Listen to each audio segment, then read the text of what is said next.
Justin. Kami dari Wanta Sekuritas Indonesia Jakarta datang berkunjung ke Bandung untuk mengadakan sekolah pasar modal bagi teman-teman universitas. Hari ini ada 2 universitas kita gabung, dari Politeknik Energi dan Pertambangan ya, juga dari Stikom juga. Selamat datang dan selamat bergabung. Terima kasih. Ada yang masih ujian tadi, masih semangat, rajin datang ke sini untuk nambah ilmu dan wawasan lebih. Kami mengadakan kegiatan ini bersama Usaha Indonesia atau Perwakilan Jawa Barat. Sebelumnya perkenalkan, saya mengucapkan terima kasih sebesar-besarnya untuk Tahanan dan IDX Jawa Barat diperkenankan untuk mengadakan kegiatan ini, biar kami bisa memperkenalkan company kami, sekaligus juga menambah wawasan buat teman-teman mengenai investasi, khususnya di pasar modal Indonesia. Teman-teman semua, perkenalkan nama saya Akan Bahawan. Meskipun wajah saya Arab, hati saya Indonesia banget. Oke, selama 1 jam ke depan, saya akan menjelaskan tentang pasar modal. Dan ini adalah materi yang sangat mahal. Kita berikan secara gratis buat teman-teman semua.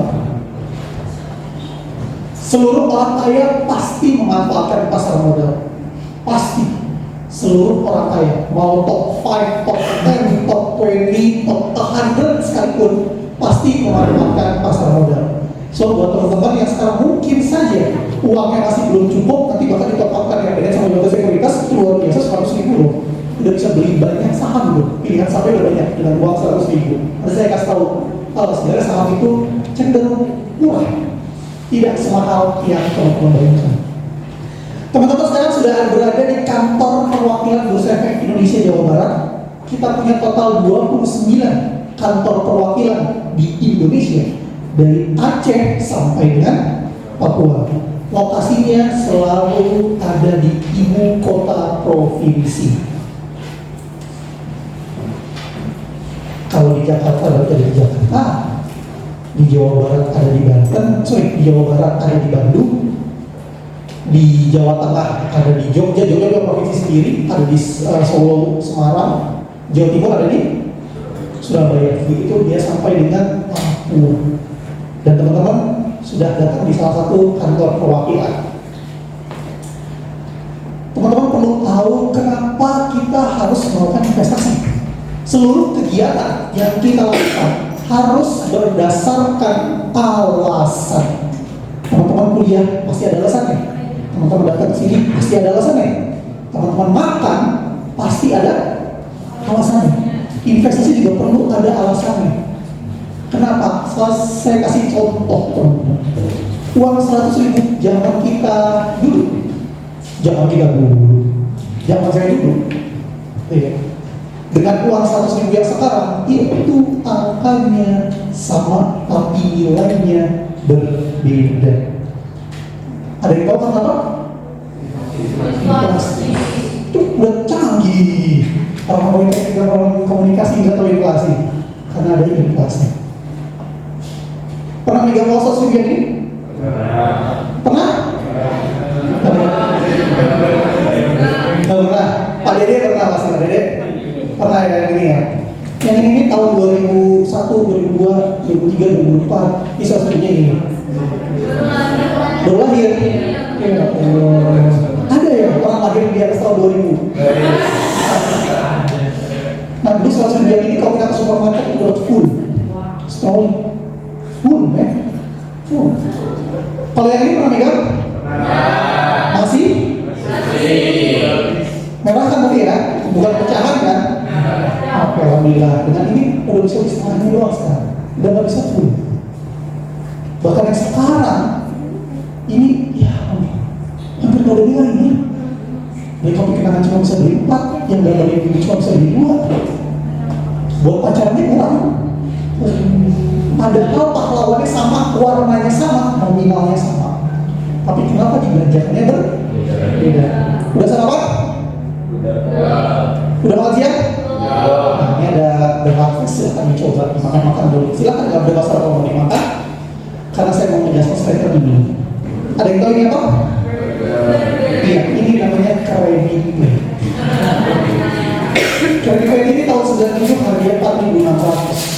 Goceng masih kembali. Tahun 2025 harganya sudah menyentuh 44.500. Tambah pajak jadi 50.000, tambah biaya parkir 2.000. Jadi total kalau mau belanja ini 52.000 keluar. Selama 28 tahun dia naik 9 kali lipat dengan peningkatan rata-rata per tahunnya di angka 31%. Ada yang tahu berapa rata-rata inflasi di Indonesia? Di Indonesia, rata-rata inflasinya itu ada berkisar 2 sampai dengan 5% per tahunnya. KBPI ini dia naik bisa 6 kali lipatnya dibandingkan dengan nilai inflasi di Indonesia. Mungkin tidak ada kali ya dengan harga ini, jarang ada yang makan. Mas pernah makan ini mas? Pernah? Luar biasa, mahal ini mas. Saya kasih contoh yang mungkin teman-teman pernah makan semua. Indomie, pasti semuanya pernah makan. Harga Indomie tahun 80 150 merah. Sekarang harga Indomie sudah menyentuh 3.500. Ini adalah harga eceran tertinggi. Head tuh. Wah, 4.000 naik lagi. Itu mau cepat naik haji. Kalau ada yang di bawah 3.500, itu biasanya Indomie bodong atau biasa kita sebut sebagai mie sakura. Itu di bawah 3.500. Ini lebih gila lagi teman-teman. Dia naik setahunnya 49%, hampir setengahnya.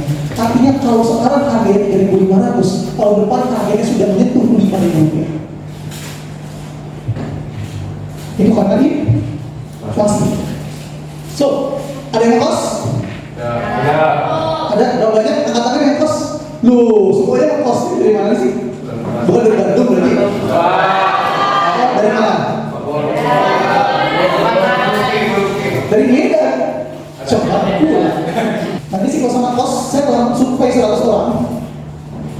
Di minggu pertama dia masih bisa makan minggu, enak gitu ya. Makan KFC minggu masih pilih-pilih. Jalan tempat enteng, masuk minggu kedua cuma bisa beli warteg gitu ya. Lagi, jangan salah, warteg juga ada salah satu makanan dengan teknologi tercanggih yang pernah. Mau ini, bisa kasih. Tuh, masuk ke minggu ketiga, uang mulai pas-pasan. Tuh, bisa ketemu.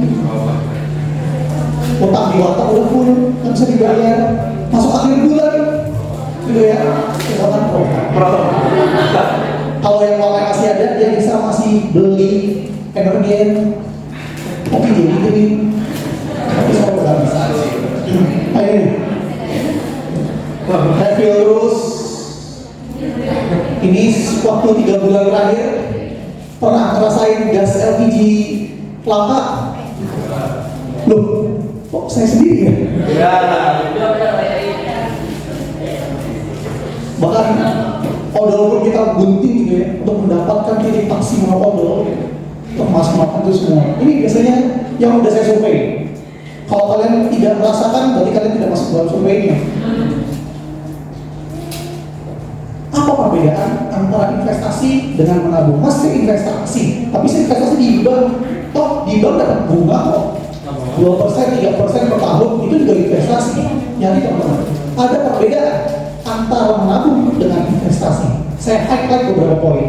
Kalau teman-teman menabung, tujuan teman-teman menabung adalah untuk nyimpan dana. Dana darurat itu bisa disimpan. Kenapa? Karena kita butuh cepat kalau kita butuhkan. Nah, nyimpannya bisa di perbankan, saving, tempatnya perbankan. Kalau saving, produk transaksinya itu setor dan tarik. Kalau saya kebanyakan tariknya dengan setornya. Tapi kalau investasi teman-teman, tujuannya adalah mendapatkan keuntungan. Apapun yang teman-teman korbankan sekarang untuk mendapatkan keuntungan di kemudian hari, bisa kita sebut sebagai investasi. Karena investasi nggak perlu tentang uang, tapi bisa tentang pikiran.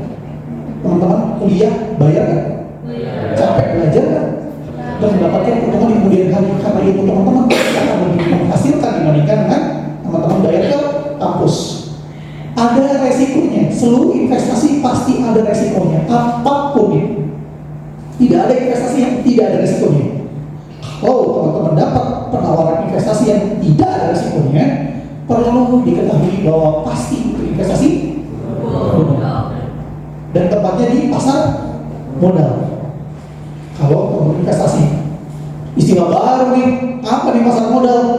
Pasar modal adalah tempat bertemunya antara perusahaan yang membutuhkan dana dengan investor baik domestik maupun investor asing yang memiliki kelebihan dana atau memiliki kebutuhan atas produk investasi. Pertanyaan sekarang, apakah teman-teman termasuk orang yang kelebihan dana? Tidak. Apakah teman-teman masuk di dalam perusahaan yang membutuhkan dana? Teman-teman tempatnya di mana berarti? Nah, mungkin teman-teman sekarang akan berpikir bahwa teman-teman bukan masuk dalam bagian sini. Kalau teman-teman nggak punya uang sekarang, uangnya pas-pasan. Percayalah, setelah teman-teman lulus, teman-teman kerja, mendapatkan pendapatan, teman-teman akan punya momen atau fase di mana teman-teman punya uang tapi bingung uangnya mau dipakai buat apa. Akan ada momen itu. Makanya sekarang teman-teman belajar, dibantu dari Tokaka sama Jasa Sekuritas untuk teman-teman bisa langsung transaksi di pasar modal. Manfaatnya bagi masyarakat menciptakan lapangan kerja baru. Di bursa efek, teman-teman, perusahaan yang listing di bursa efek itu namanya emiten. Teman-teman keluar dari sini kalau melihat ada bank BCA, ada bank BRI, bank ini, itu emiten. Karena dia sudah di sini bursa efek. Biasanya perusahaan yang listing di bursa efek karena tiga hal. Karena kan dia kalau listing pasti dapat pendanaan, pasti dapat uang kan. Yang pertama untuk bayar hutang. Perusahaan listing di bursa efek mendapatkan pendanaan biasanya untuk bayar hutang. Buat teman-teman yang punya uang dan punya hutang, prioritaskan untuk bayar hutang lebih dahulu. Yang kedua pertama bayar hutang, kedua untuk modal kerja, mau nambah karyawan, gitu ya, nambah kapasitas produksi. Dan yang ketiga biasanya untuk ekspansi, mau bikin cabang baru, gitu ya, mau bikin pabrik baru. Dan dia kalau bikin pabrik baru, cabang baru pasti akan membuka lapangan kerja baru. Ini adalah salah satu manfaat dari pasar modal. Peran bursa di mana? Bursa adalah penyedia regulasi dan juga penyedia sarana infrastruktur transaksi di pasar modal. Saya kasih gambaran. Teman-teman punya rekening bank?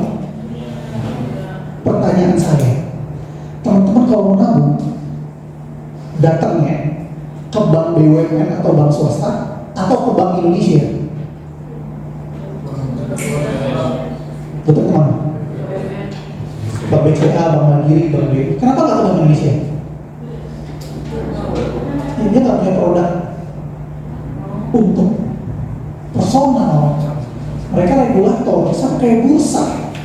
Bursa itu regulator dan penyedia sarana infrastruktur. Kalau teman-teman mau membuka rekening efek, kalau bank kan rekening bank, kalau di bursa kita biasa menyebut sebagai rekening efek atau rekening saham lah. Itu datangnya ke sekuritas, perusahaan sekuritas, bukan datang ke bursa. Karena bursa adalah penyedia regulasi dan juga sarana infrastruktur. Saya kasih gambaran lagi. Bursa itu kayak mall. Di dalam mall pasti ada tekanannya kan? Kita di bursa itu manajemen mallnya. Abang-abang mall itu kita tuh. Si pihak manajemennya itu kita. Dan di dalam mall tersebut pasti ada tekanannya. Ada H&M, ada apa lagi? Ada Sushi King, ada brand-brand lain. Nah, di outlet-outlet itu adalah anggota bursa atau sekuritas. Sekuritas sama anggota bursa sama. Kita biasa menyingkatnya sebagai AB. Karena sekuritas kepanjangan, anggota bursa kepanjangan. Jadi AB. Di dalam tokonya, teman-teman udah datang nih ke bursa efek, pilih Yota Sekuritas. Di dalam Yota Sekuritasnya ada produk yang diperdagangkan di sana. Salah satunya adalah saham. Teman-teman yang datang ke mall tersebut adalah investor. Sebenarnya teman-teman datang ke sini, pilih mau sekuritas apa, di dalamnya produk-produknya sudah tersedia. Ini gambaran umum biar teman-teman tahu gambarannya bursa ada di mana, sekuritas ada di mana, dan teman-teman sebagai investor ada di Selamat siang teman-teman semuanya. Selamat siang teman-teman dari PP dan juga dari Stikom ya. Pada hari siang ini terima kasih saya ucapkan teman-teman yang sudah tadi ya sempat tadi yang ada UAS dulu langsung ke sini. Terima kasih atas effortnya teman-teman. Nah, di sesi kedua kali ini saya mewakili dari PT Yuanta Sekuritas. Perkenalkan, saya Aga. Saya di sini merupakan investment education dari PT Yuanta Sekuritas dan saya akan membawakan sesi 2 pada hari ini, mindset aman, investasi jalan. Investasi cerdas bukan soal nekat tapi pakai strategi teman-teman. Nah, tadi kalau di sesi awal sama Pak Adnan ya, tadi sudah dijelaskan mengenai pengenalan pasar modal, ada apa produk-produk di pasar modal. Nah, kalau kita di sesi 2 dari Yuanta Sekuritas, kita juga akan memperkenalkan dari segi aplikasi kita juga. Terus kita akan memberikan pemaparan tentang strategi cara berinvestasi yang benar, terutama dalam pembelian ataupun penjualan dari saham. Jadi teman-teman di sini diharapkan enjoy aja. Kalau ada pertanyaan nanti di akhir sesi boleh teman-teman bertanya, silakan. Kita langsung mulai aja teman-teman ya. Nah, izinkan saya untuk sekilas memaparkan tentang profil company kita. Di sini teman-teman sudah ada yang pernah dengar PT Yuanta Sekuritas? Belum ada yang familiar. Oke, teman-teman di sini saya jelaskan PT Yuanta Sekuritas ini merupakan anak perusahaan dari Yuanta Financial Holding & Co yang menjadi broker sekuritas dan organisasi di Indonesia sejak tahun 2015. Jadi kita sudah 10 tahun ya pengalaman di bursa efek di Indonesia. Terus kita sendiri Yuanta Financial Holding & Co sendiri menjadi salah satu perusahaan jasa keuangan terbesar di Taiwan. Headquarter kita di Taiwan dan di Asia. Perusahaan ini telah menguasai pasar ekuitas atau pasar saham dan berjangka atau pasar futures di beberapa negara besar di Asia seperti di Korea, di China, Vietnam, Filipina selama lebih dari 55 tahun. Jadi kita pengalaman sudah 1 dekade ya di sini. Nah, teman-teman perlu tahu bahwa kalau teman-teman menanamkan uang kalian, teman-teman menanamkan modal kalian itu harus yang namanya mempertahankan modal. Lalu yang kedua baru berpikir untuk mengembangkan modal kalian. Jadi jangan asal kalau misalnya kalian punya uang 1 juta nih, saya punya uang ini 1 juta, saya mau investasiin. Jangan dengan iming-iming, wah kalau investasi bisa bikin saya cepat kaya. Teman-teman nggak boleh sekedar polos-polosan berpikir seperti itu teman-teman. Karena apa? Di segala bentuk instrumen investasi seperti yang disebutkan ada yang namanya resiko teman-teman. Jadi jangan mau enaknya aja, tapi yang enaknya kalian juga harus terima. Ibaratnya kayak gitu. Nah, penting untuk kita namanya memahami manajemen resiko dalam investasi. Kita harus manajemen resiko dan investasi termasuk dengan manajemen keuangannya kayak gimana. Terus yang kedua penting namanya teman-teman melakukan yang namanya diversifikasi. Terus yang ketiga teman-teman mesti ketahui profil risiko teman-teman dan juga profil resiko dari instrumen efek yang mau kalian beli. Apakah sesuai dengan profil risiko kalian? Terus yang keempat alokasi aset. Terus yang kelima adalah faktor psikologis dari investor.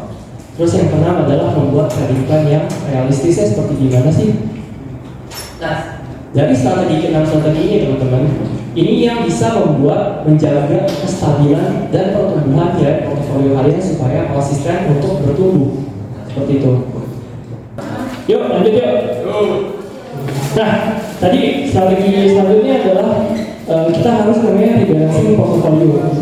Rebalancing portofolio itu ya kurang lebih kita mengevaluasi lah strategi kita yang selama ini kita udah lakuin. Kita beli saham pakai strategi kayak gimana.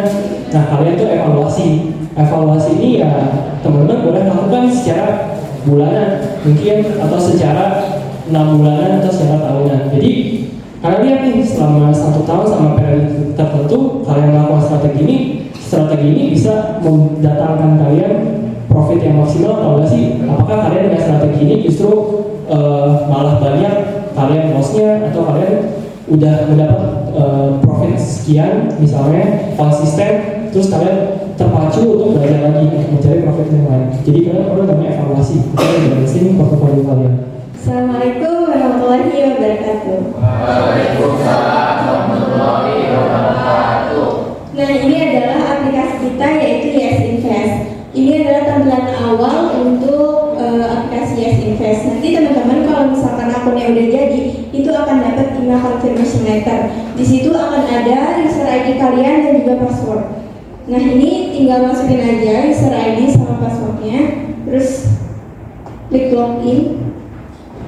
Nah, ini adalah tampilan awal dari aplikasi Yes Invest. Nah, untuk fitur andalan kita yaitu ada screener di sini. Nah, di sini itu ada beberapa menu lagi. Ada top suggestion, topik, indikator, chart, dan hot. Nah, untuk yang pertama ini adalah top suggestion, di mana saham-saham, rekomendasi saham berdasarkan jangka waktunya. Yang pertama itu ada jangka waktu pendek, menengah, dan juga jangka waktu panjang. Kalau kalian lihat di sini ada gambar banteng, ini menandakan rekomendasi saham yang sedang naik. Terus teman-teman bisa klik gambar beruang ini. Nah, ini adalah saham-saham yang sedang mengalami penurunan. Kalau kalian lihat ada bar ini, jadi di pasar modal Indonesia ini saham-sahamnya yang sedang naik itu ada 26%. Sedangkan sisanya 74% sedang mengalami penurunan. Kita lanjut di topik. Nah, di menu topik ini ada saham-saham berdasarkan sektornya. Jadi di pasar modal Indonesia itu banyak banget saham-sahamnya. Nah, ini kita bagi berdasarkan sektornya. Ada basic materials, finansial, dan healthcare. Misalnya kalian mau beli saham berdasarkan sektor healthcare, kalian bisa klik healthcare. Boleh diklik, Kak? Nah, ini udah ada saham-saham yang masuk dalam healthcare. Nah, selanjutnya ini ada menu indikator. Di menu indikator ini ada fundamental, teknikal, dan juga stok. Nah, kalau yang fundamental itu berdasarkan fundamental, Pak? Ya, berdasarkan laporan keuangan. Nah, terus kalau misalkan yang teknikal ini adalah saham-saham berdasarkan indikator teknikalnya. Terus kalau misalkan yang stok ini adalah saham-saham jadi asing 3 hari ke belakang ini tuh beli saham apa aja sih? Nah, itu ada sahamnya di sini. Ada 17 saham. Di sini ada yang mau coba transaksi jual beli nggak? Langsung beli. Pakai itu kan? Iya, uangnya pakai uang ini. Kalau match rugi ganti rugi. Nah, di sini ada menu sekiranya nih mau beli saham BBCA. Nah, teman-teman bisa klik di sini, ketik aja kode sahamnya, nanti akan muncul BBCA. Nah, di sini, ya, ke atas. Bid offer, ini bid artinya adalah permintaan dan offer ini adalah penawaran. Jadi kalau misalkan teman-teman pengen beli saham BBCA di harga, kan sekarang harga YP-nya itu 8.600. Nah, teman-teman pengen antri aja nih beli di harga yang lebih murah, itu beli di harga bid. Sebenarnya itu ada harganya ya kalau misalkan masih jam perdagangan. Nah, kalau misalkan teman-teman udah yakin nih Bank BCA pasti bakal naik, teman-teman mau langsung beli aja dan itu udah match, itu bisa beli di harga offer di sini. Nah, coba Kak pilih klik order. Nah, ini kan di harga 8.675 ya. Nah, terus di sini teman-teman bisa merubah harganya sesuai yang diinginkan.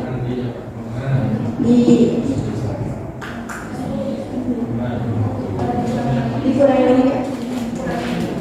Ya. Nah ini jumlah lotnya. Jadi kalau misalkan teman-teman beli saham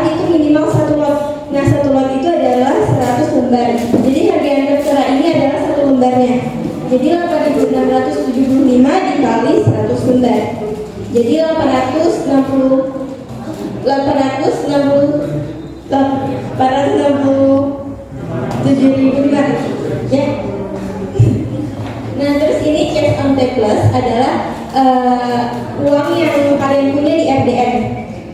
Nah, kalau max limit buy ini seperti yang dijelaskan Pak Adnan tadi, itu menggunakan uang Yuanta. Jadi teman-teman itu minjem uang di Yuanta untuk beli saham BBCA, tapi itu ada bunganya. Bunganya itu per hari 0,1%. Jadi saran saya mending nggak usah pakai limit dulu.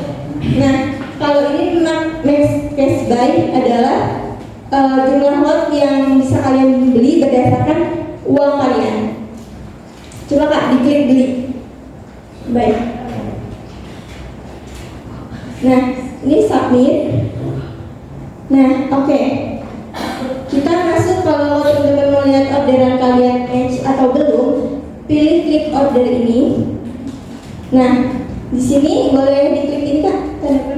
Kalau misalkan teman-teman mau lihat di sini ya ada statusnya. Ini reject berarti nggak kebeli. Nah, kalau misalkan match itu artinya teman-teman udah berhasil membeli saham tersebut. Jadi kayaknya yang ini bukan pesan-pesan lagi nih Pak. Apa tuh? Kata-kata hari ini. Oh, kata-kata hari ini boleh. Kata-kata hari ini. Kata-kata hari ini adalah tidak perlu kata-kata yang penting bukti nyata.